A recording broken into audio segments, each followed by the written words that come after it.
Hello, good afternoon, and welcome to Midday News.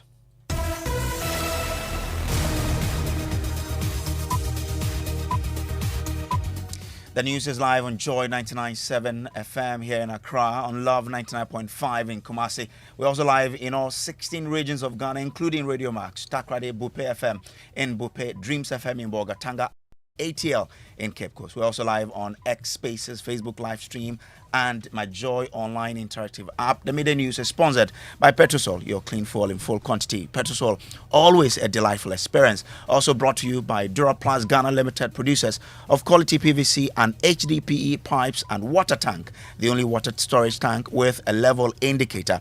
Where Duraplast goes, water flows. Coming up, Ashanti Regional Minister stands firm, refusing calls for apology from Electricity Company of Ghana staff, stating the manager's police statement resulted from agreement breach not to disconnect power to public institutions. I received a distress call from Kumasi Technical University that their power had been put off the previous day, even though they had an agreement. I called Engineer Mark Asmani Wiafi. He replied that a national task force from Accra came in to do the disconnection. And as the region feud continues, the regional minister is alleging sabotage on the part of the ECG in the Ashanti region. I've informed ECG that where the president and the vice president lodge anytime they are in Kumasi is declared security zone. Unfortunately, ECG has observed it. We'll hear from the workers. Now, also tension in Boko following a clash between prisons and military officers yesterday, which left one prisons officer hospitalized with gunshot wounds. Prison, Boko local prison, you see. Boko local prison. You see, army people came and attacked Boko local prison. Ghana army came and attacked Boko local prison. Everybody should see. You come to attack Boko local prison. Also, activists describe Supreme Court ruling allowing dual citizens to hold office of Chief Justice and some other public office as a victory for democracy and a bold decision.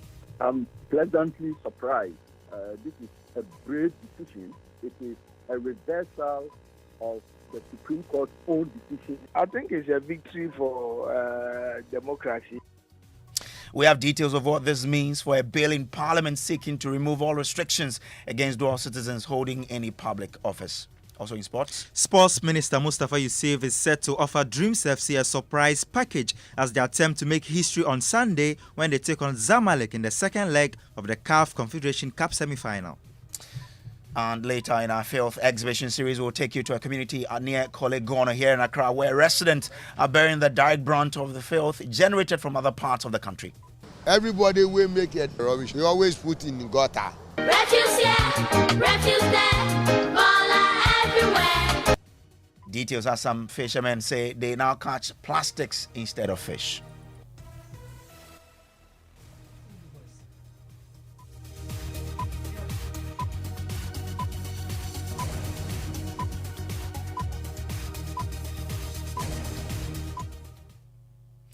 Let's settle now for the details. My name is Samuel Kojo Brace. Now, the Ashanti Regional Minister, Simon Osei-Mensah, says he cannot heed to demands for an apology by staff of ECG for doing his job. He has justified his decision to complain to the police against the management of ECG for breach of agreement in payment schedule with the Kumasi Technical University. According to him, through his office, the company agreed with the university to defray their debt within an agreed time frame. Though the university kept to the agreed schedule, the ECG disconnected the university, claiming the action was taken by a national task force. The police invitation of Mark Asumani Wiafe to write a statement at the police station over the disconnection has sparked agitation among company staff. But Mr. Osei-Mensah says the campus of the Technical University was disconnected, though the facility uses prepaid meters. This agreement is between ECG, Ashanti East Region, and Kumasi Technical University. Parties agreed to the following: that 60% of ECG bills owed by Kumasi Technical University from August 2023 to December 2023 will be paid 2 weeks in every month. That the accumulated difference of 40% will be paid latest by 31st January 2024. If KSTU is unable to secure a letter from the Ministry of Finance on government commitment to pay the legacy debt, then they, that is TU must reach an acceptable debt schedule agreement not later than 31st of January 2024 with ECG. The ECG reserves the right to take debt recovery action against PSTU without further notice when this agreement is breached. On the 11th of April 2024, I received a distress call from the chairman of the Council of Kumasi Technical University that their power had been put off the previous day, even though they had an agreement. I called Engineer Mark Asmani Wiafi, who signed the agreement on behalf of the ECG. He replied that a national task force from Accra came in to do the disconnection. Nana Ajima was at the news conference and joins us on the line with more details. Nana, the minister is alleging sabotage on the part of ECG regarding what he calls constant power outages at some spots, including where the president and the vice lodge whenever they are in the region.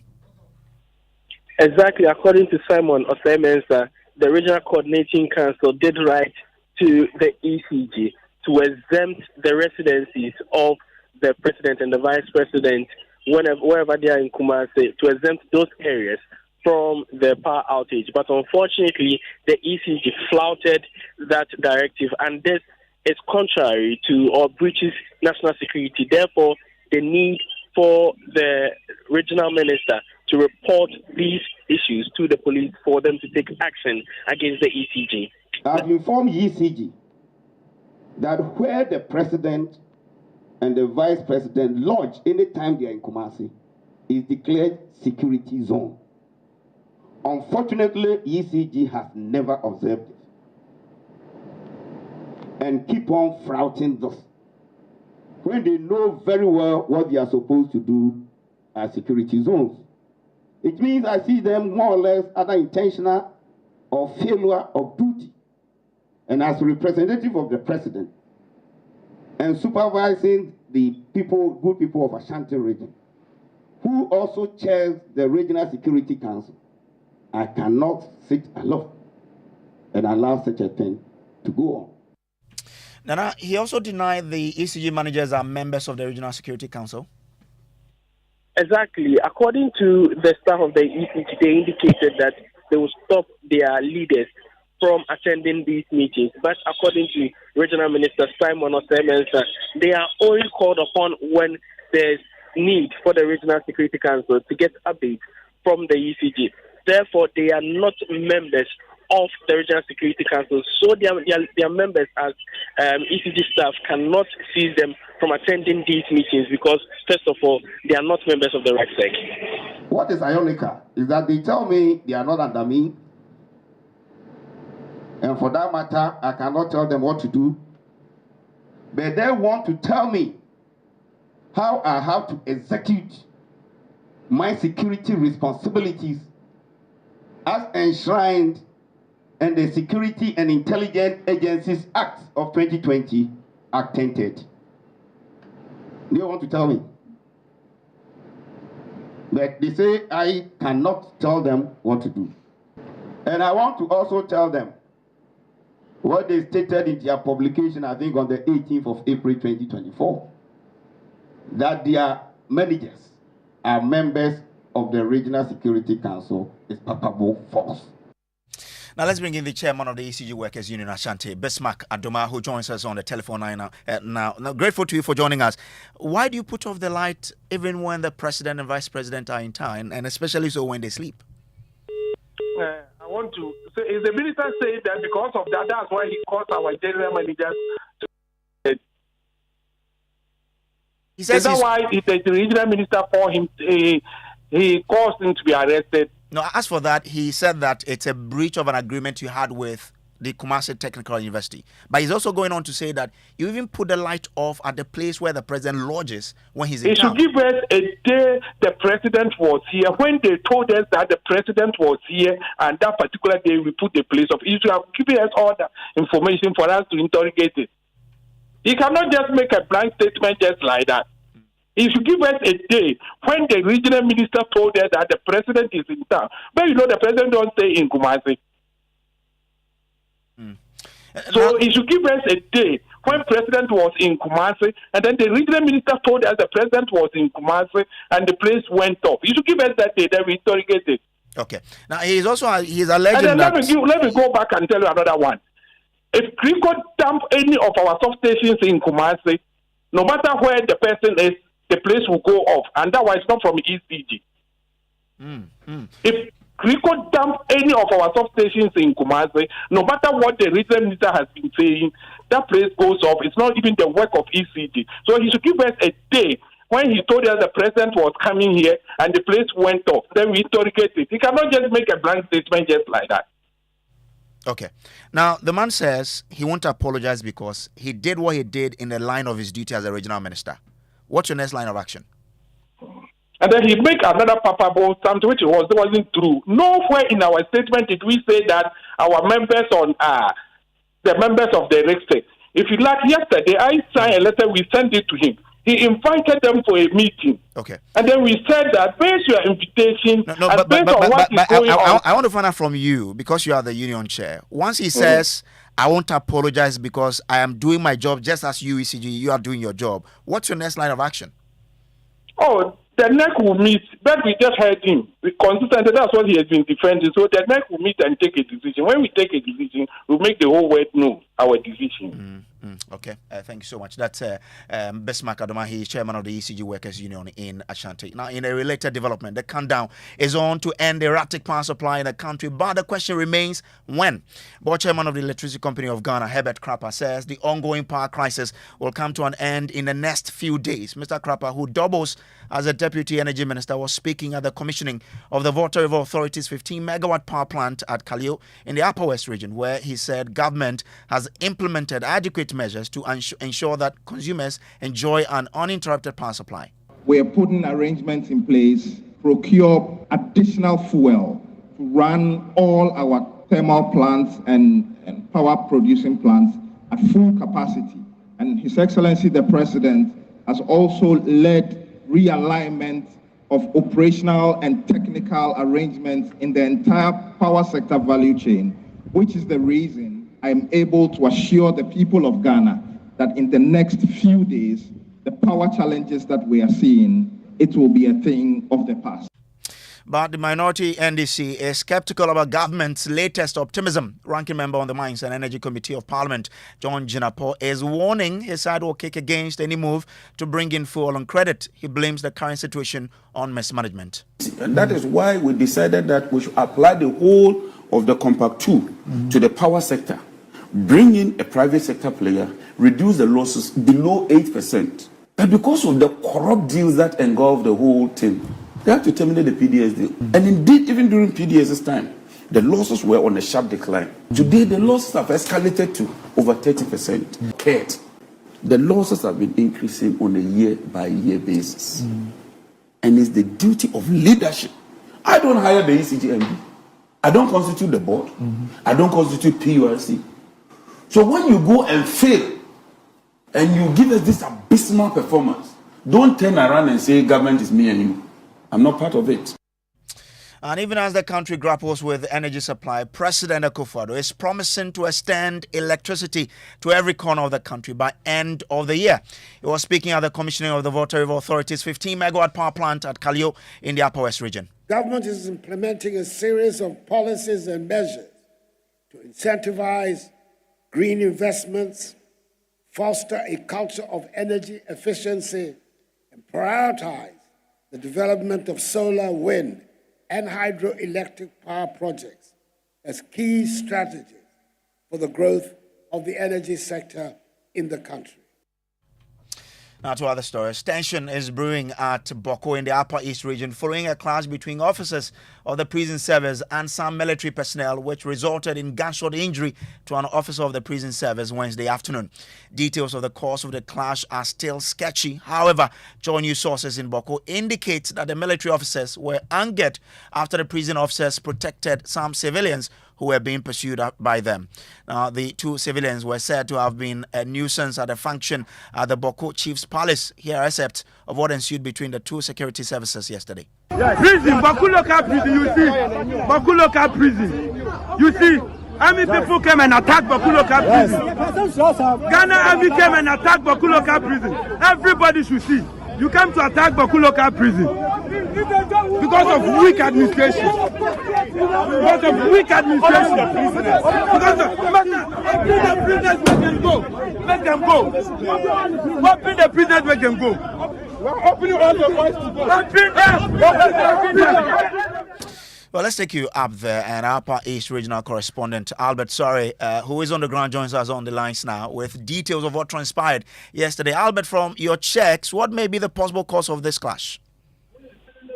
Yes, Brace. So, as you said, the details of what caused the clash are still sketchy, but we do know that these two civilians were being protected by the prison officers after they were pursued by the military. The military apparently wanted to punish them for something they did at the Bokunabe's palace, but the prison officers tried to protect them. Eventually, it just degenerated into some sort of a clash of powers because the two security agencies wanted to demonstrate sort of which one of them is the more superior from what we learned. After a while, the military officers went away and came back with more of their men, and then the whole thing just became chaos. We understand even police tried to intervene, but that was not successful. Eventually, a rifle was fired, and that is why we have the injury to one of the prison officers who is currently receiving treatment in hospital. All right, so that's our correspondent Albert Sorry there. Now, we've been trying to get some update from the Ghana Armed Forces, and my colleague Elton Brobe joins me in studio with some of the information that we're gathering. Elton, what do we know? So the Public Relations Director says that they have become aware of this video in circulation. They've started their own internal investigations and to establish the facts, and then they will take the appropriate action going forward. That is what they will speak to for now. Okay, we're keeping our eyes on that particular developing story. Now, activists are describing the latest ruling of the Supreme Court, which now allows dual citizens to hold certain public office, as a bold decision and a victory for democracy. The Apex Court, in a 6-1 majority decision, struck out provisions of the Citizenship Act as unconstitutional, paving the way for dual citizens to enter certain hitherto restricted public offices. Kweku Asante of our Legal Affairs Desk joins me in studio with details. Kweku, tell us more about this decision of the Supreme Court. Well, this action was filed by Bright Ochre Ejekum, a legal practitioner, challenging certain portions of the Citizenship Act 2000 Act 581, which prohibits a number of persons with dual citizenship from becoming officers or leaders in certain public services. The Supreme Court now, in a 6-1 majority decision, has declared Section 16.2 and A and 16.2A to L of the Citizenship Act 2000 Act 591 as unconstitutional. It said the sections breached Article 289 of the 1992 Constitution, which states that Constitution shall not be amended or altered by the Act of Parliament.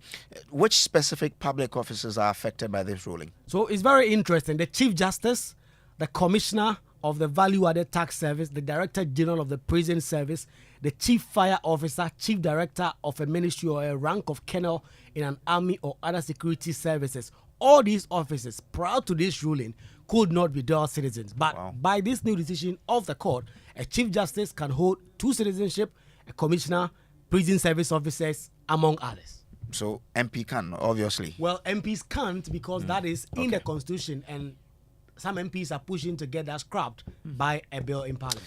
Well, CDD fellow Professor Stephen Kweku Asare has lauded the decision of the court, describing it as a bold decision. I'm pleasantly surprised.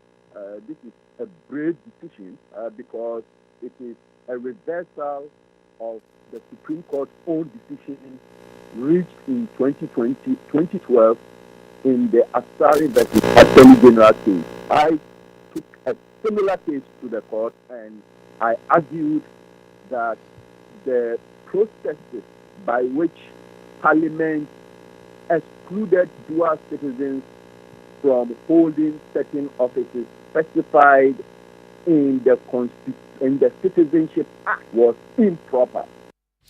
Meanwhile, MP for Akim Swedro, Kennedy Osenyako, who is sponsoring a private member's bill through Parliament to remove all restrictions on dual citizens holding public office, says this is a win for democracy and will lead to much more support for his bill. I think it's a victory for democracy. I mean, and I have been fighting and working on this amendment since 2021, which haven't been successful. There have been some delays and some hitches, some here and there. So this ruling has really even paved way. I don't need to even waste time to, push for amendment of that session. Kennedy Osenyako is MP for Akim Swedro. Still in the Supreme Court, which also ruled yesterday that the payment of salaries to spouses of the president and his vice are unlawful as these persons are not public officers. How wide does this ruling stretch to cover benefit enjoyed by these presidential spouses? We have been joined by Roxanne Nelson Dafiamakpo, who filed a similar case at the Supreme Court. Now, Chief, thanks for joining us here. The question to ask is this ruling limited only to the salaries that they are paid or other benefits, including cars, offices, housing, and others? And also, do you agree with those who say the ruling did not take into consideration the responsibilities that come with being a presidential spouse? And is it a time to enact a legislation to perhaps add them to the public service? Thank you very much. It's a privilege for me to have joined you. The essence of the ruling was to deal with the issues that we brought before the court. That is essentially to declare unconstitutional the approved recommendation of the Professor Yainti Amwa Committee to include the ex gratia payments to Article 71 to holders, first ladies and second ladies. Now, to answer your second question, whether this decision will be limited to the payment of ex gratia or is extended to other benefits that they enjoy. Indeed, there's already a provision for them under the Presidential Transitions Act 2016, which defines this category of people under presidential households. So if you look at the definition of presidential households under the Presidential Transition Act, it includes spouses of the president and the vice president. And so to that extent, I can proceed positively that there's already an enactment in place that has taken care of their needs, their provisions as part of the household of their respective spouses who occupy the office of the president or the vice president. Thank you very much. Roxanne Nelson Dafiamakpo is MP for South Dai. Still to come in our Filth exhibition series, we'll take you to a community near Kolegono here in Accra, where residents are bearing the direct brunt of the filth generated from other parts of the country. Everybody will make it rubbish. We always put in gutter. Refuse, yeah. Refuse.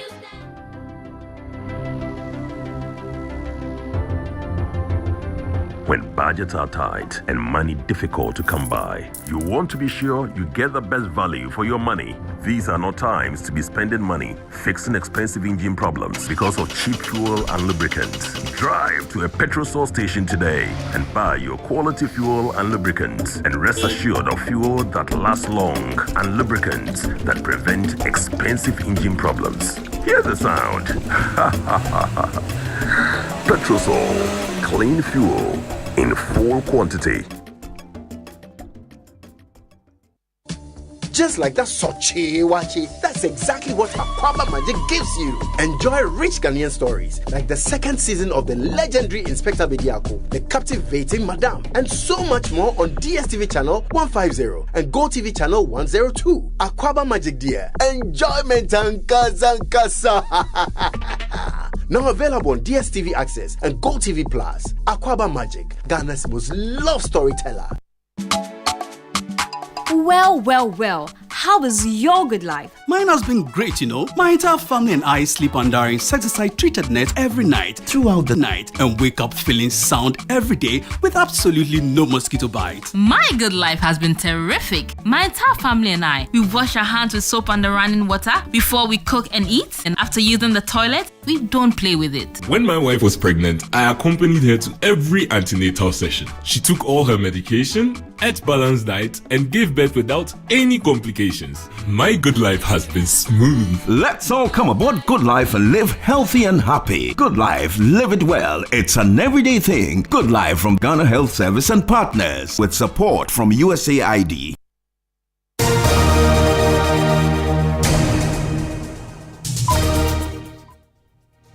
All right, welcome back from the break. Time for us to bring you sports. And your name isn't Mubarak or Mubarak? Mubarak. It means blessed in Arabic. Anyway, all right, take it over. Yeah, so Sports Minister Mustafa Yusuf is set to meet Dreams FC with a surprise package before their crucial encounter against Zamalek. Joy Sports understands that Yusuf wants to financially support the club, who are on the verge of making history by becoming the first Ghanaian club to reach the final of the CAF Confederation Cup since Asante Kotoko and Hearts of Oak did so 20 years ago. They host Zamalek at the Baba Yara Sports Stadium on Sunday, having played out a goalless draw in the first leg in Cairo. Back to you, Brace. Thank you very much, Mubarak, for that. Now, some residents of a coastal community near Kolegono here in Accra are calling on authorities to deal with the indiscriminate dumping of garbage into drainage systems in parts of the capital, Accra. They say they are bearing the direct brunt of the act, which has resulted in the heavy pollution of the ocean and the beach there. Some fishermen in the community also say they now catch plastics instead of fish. Maxwell Agbagba was there and our report for our Filth exhibition series. Keep Ghana clean. Refuse here, refuse there, Bola everywhere. Welcome to the Odo drainage system, which runs through the capital, Accra. Here, trash reigns supreme. This drainage system is responsible for carrying wastewater from different parts of the country directly into the ocean. But now, it has additional role carrying plastics and trash. We're going to have recreational facilities. That is the sea outflow. So along we have recreational facilities. Other infrastructure we can have. Flashback to 2019, where officials proudly showcased plans to transform the Odo Drain into a recreational paradise, complete with yachts and cruise boats gliding through its waters. Fast forward 5 years, and the only thing cruising are more plastic bags. Those who suffer the effects are residents living around the coastal areas close to the Odo Drain, where it enters the ocean. I'm in one of the communities near Jamestown, and here I've met one of the residents who is a fisherman. John Yaku no longer goes for fishing expedition but plastic expeditions, as his nets catches more plastics than fish. He says the plastics are destroying our outboard motors. Sometimes they get entangled with it. Previously we used to do communal labor before the onset of the rains, but we don't do that again. It comes from upstream. The people up there pollute the drainage system, he said.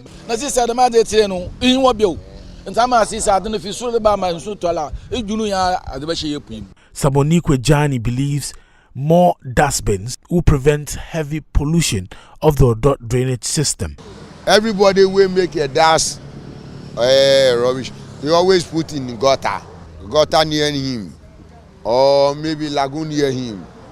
So when the rain fall, you always through to the Kole Lagoon, and the Kole Lagoon to throw it into the beach. Another resident, Patrick Lamte, is incensed about the situation.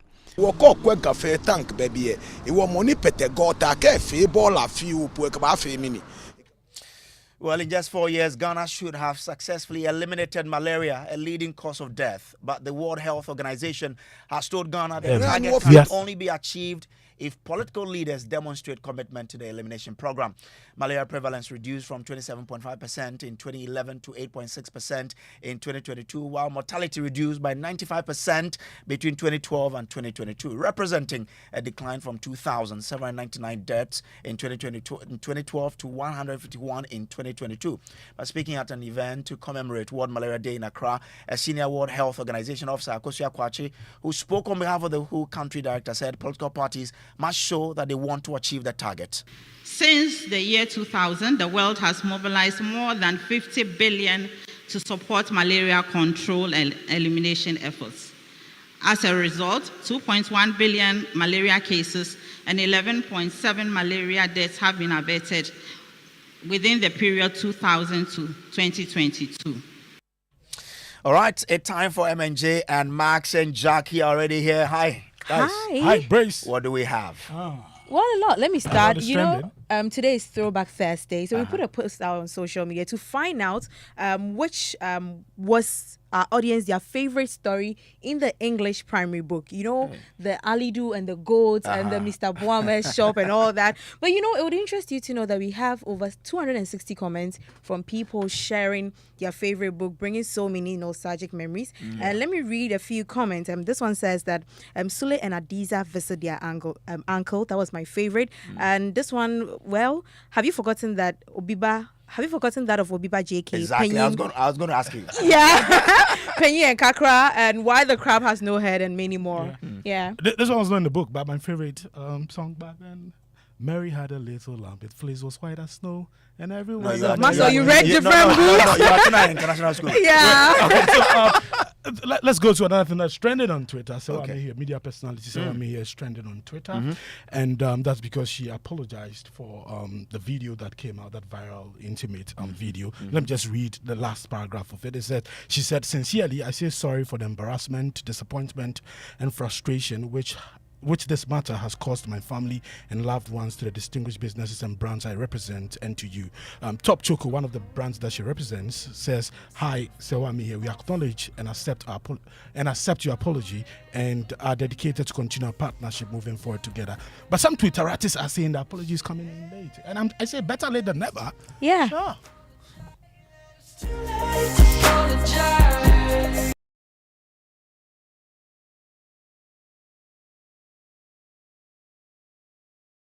All right, and on that note, we say thank you for being a part of us. That's all in the bulletin. There's much more news on myjoyonline.com. My name is Samuel Kojo Brace. Have a great afternoon.